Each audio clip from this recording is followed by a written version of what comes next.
Bugünkü yayının adını ben hariçten gazel okuyorlar dedim. Şu haberi gördünüz. Eminim akşam görmüşsünüzdür. Ben haberi gördüğümde şaşırmadım. Yani şaşırana şaşırırım bu haberin detayına.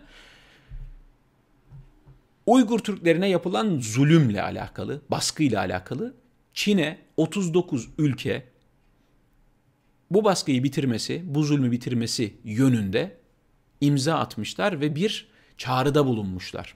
Elbette ki bunun yaptırım gücü yok. Ya Çin bunu dinlemek zorunda değil, kaldı ki dinlemez de. Normalde bir insanın kötülük yapmaktan, bir devletin, bir hükümetin zulüm yapmaktan vazgeçmesi için birinin ona bunun zulüm olduğunu söylemesine gerek yok ki. Ben bunun zulüm olduğunu bilmiyordum ya falan demesini mi bekliyorsunuz? Bilerek, isteyerek yapıyor. Bunu bilerek, isteyerek sürdürüyor.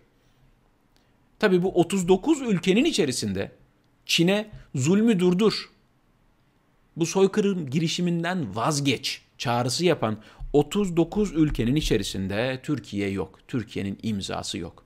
Hatta size bir detay daha vereyim. Hiçbir Türk devleti yok. Hatta bir şey daha söyleyeyim. Neredeyse hiçbir Müslüman ülke de yok. Bosna Hersek dışında. Sadece hani Müslüman ülke diyebileceğimiz, içinde Müslümanların yaşadığı Bosna Hersek dışında hiçbir işte İslam ülkesi, Müslüman ülke, Türkiye Cumhuriyeti falan hiçbirinin de bu çağrıda imzası yok. Ama hani biz işte bir millet iki devlettik. Öyle haritalar paylaşıyorlar. Geçen gördünüz mü siz bir tane siyasetçi paylaşmış. Eski bir büyükelçi, Londra büyükelçisi. Ben Twitter'dan cevap da yazdım kendisine.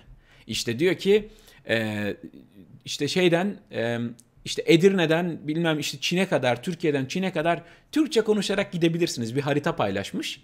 İşte Türkiye Cumhuriyetler, özerk cumhuriyetler, işte Rusya'daki, Sibirya'daki işte vesaire, Doğu Türkistan falan filan. Ya bir kere yani Türkçe öyle bir dil değil. Bir Azeri ile bile, Azerbaycanlı ile bile öyle kolay anlaşamazsınız. En yakın dil olduğu halde.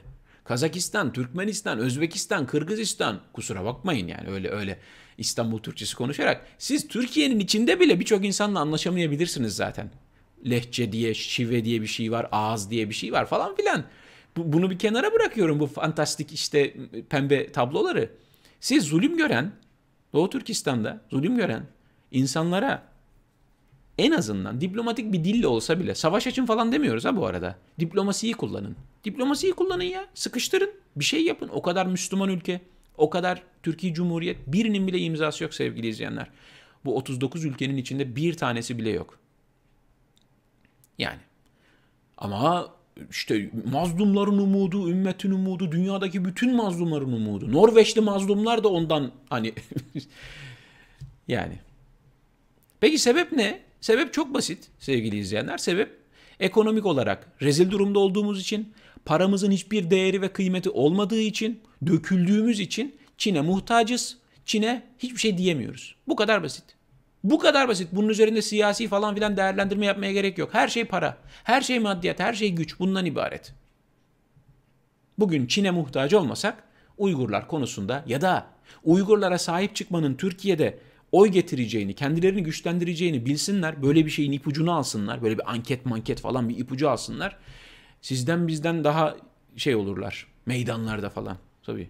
Taksim'de gördükleri bütün çekik gözlülere saldırırlar. Hatta Uygurlara falan da saldırırlar bilemedikleri için. Yanlış bayrak falan yakarlar. Yaparlar yani.